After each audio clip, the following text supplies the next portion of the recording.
Educação inovadora. Learning World, em associação com WISE, uma iniciativa da Fundação do Qatar.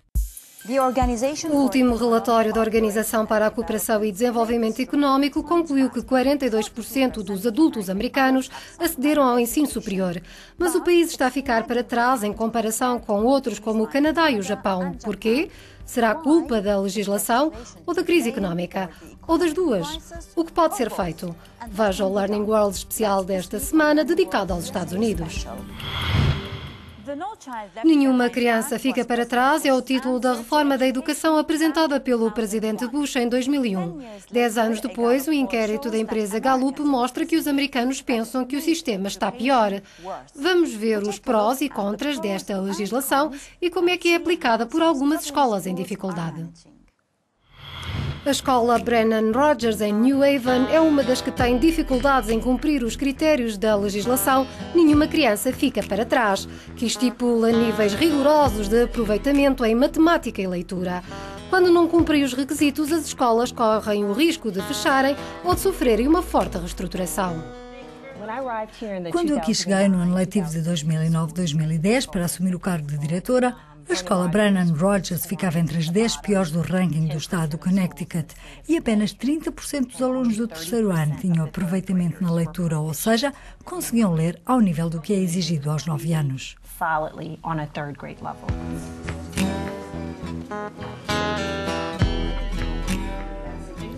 Tive alunos com 15 e 16 anos que liam ao nível das crianças do primeiro e segundo ano do ensino básico. Isso revela um enorme déficit na leitura, mas é óbvio que os adolescentes acham que não é um problema, que não é algo importante, pelo que temos de mostrar-lhes que nos preocupamos com eles.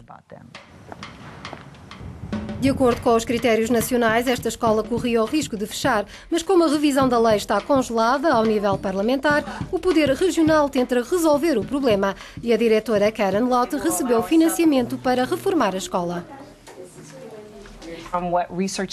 A investigação pedagógica diz-nos que as crianças têm melhores resultados quando se sentem acarinhadas pela escola, ou seja, quando sentem que os adultos se preocupam com elas e as querem ajudar.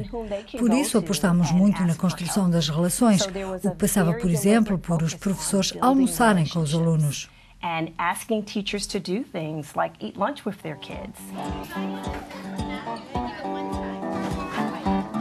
A escola pôs em prática reformas tais como o ensino individualizado, maior envolvimento dos pais e aumento do número de horas letivas. Algumas foram mal aceitas e quase 60% dos professores pediram transferência.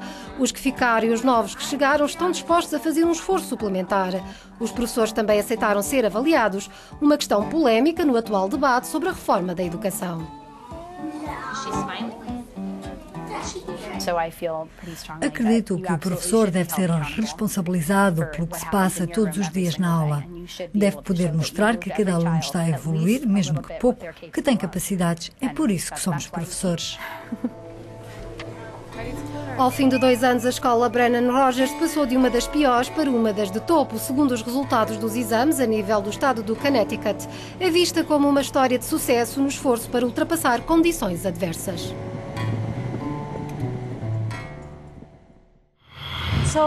Tanto democratas como republicanos concordam que a legislação Nenhuma Criança Fica para Trás deve ser revista. Mas os Estados Unidos enfrentam uma crise económica, com o desemprego a afetar muitos cidadãos. Vamos ver como voltar à escola pode ser a tábua de salvação para conseguir trabalho. Esta manhã, Elizabeth assiste a uma aula de laboratório. Regressou à escola há ano e meio, uma grande mudança para quem tem 42 anos. Beth perdeu o emprego em 2010, quando a última fábrica de automóveis de São Francisco fechou as portas. Acabou por ser a oportunidade para fazer aquilo que realmente me interessa, para aprender novas competências e atingir os meus objetivos de vida.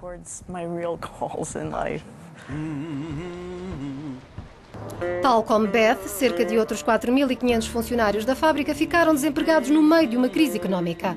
Através de um centro de emprego, o governo federal pagou as propinas e a deslocação dos novos estudantes. Receberam cerca de 11.500 euros para fazerem um curso de 2 anos. 20 anos depois, Beth regressou à faculdade para estudar biotecnologia.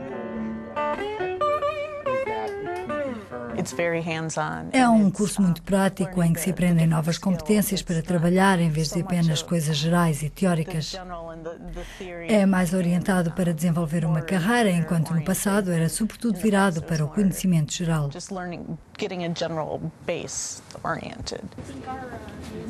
O professor de Química Gary Bruce tem conhecido muitos destes alunos.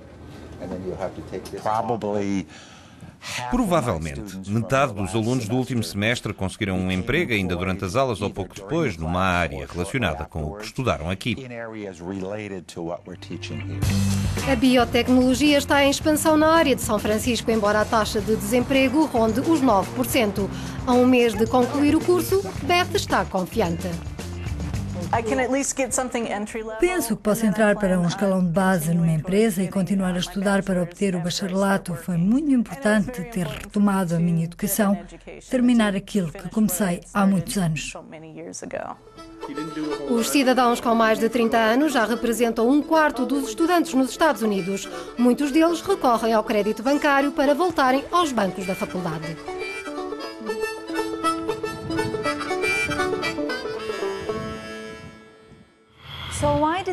Por que é que os Estados Unidos perderam o lugar de topo na educação a nível mundial que tinham há 30 anos? E o que lhes reserva o futuro? O especialista Mark Tucker fala-nos sobre as atuais políticas e reformas futuras.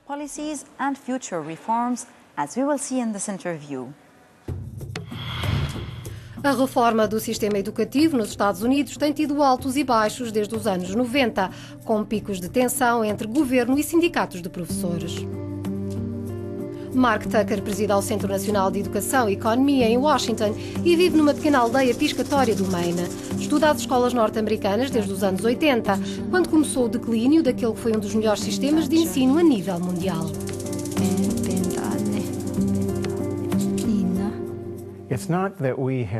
Não fomos nós que ficámos para trás. Foram muitos países que começaram a progredir rapidamente. Imagino que esta mão mostra o grau de desempenho do mais alto para o mais baixo. A posição dos Estados Unidos é mais ou menos por aqui. Os que ocupam os 10% do topo nos Estados Unidos não são tão bons como os de outros países. E os nossos 10% do fundo ficam bem abaixo da média dos países da OCDE. Um dos problemas está no complexo processo de decisão política que passa pelos níveis federal, estadual e local. Outra questão é socioeconómica, já que as escolas obtêm verbas por duas vias: governo central e taxa local.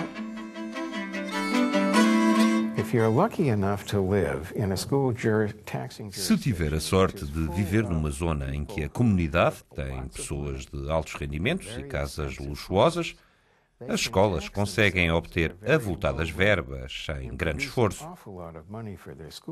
No outro extremo estão as pessoas com pouco dinheiro e um sistema de habitação empobrecido. Essas têm de dispensar uma grande parte do seu rendimento para a taxa educativa, mas no final isso representa pouco dinheiro face às necessidades das escolas. Na véspera das eleições, os partidos democrata e republicano diferem em quase tudo, incluindo no que respeita à educação. Apenas estão de acordo na necessidade de rever a legislação deixada pelo presidente Bush.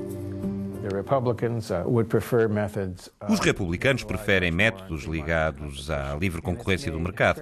É preciso ver também como é que os 25 mil milhões de dólares do governo central destinados às crianças mais pobres ou com necessidades especiais serão utilizados pelos candidatos.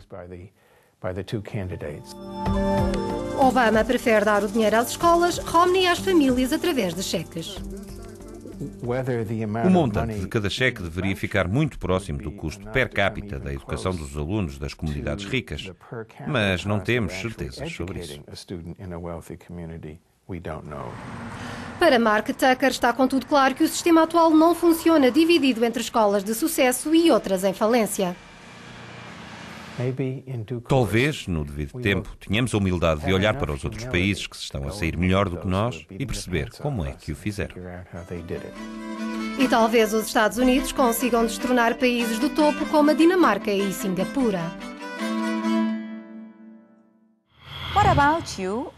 E quanto a si, diga-nos o que pensa sobre a reforma da educação norte-americana. A equipa do Learning World despede-se por agora.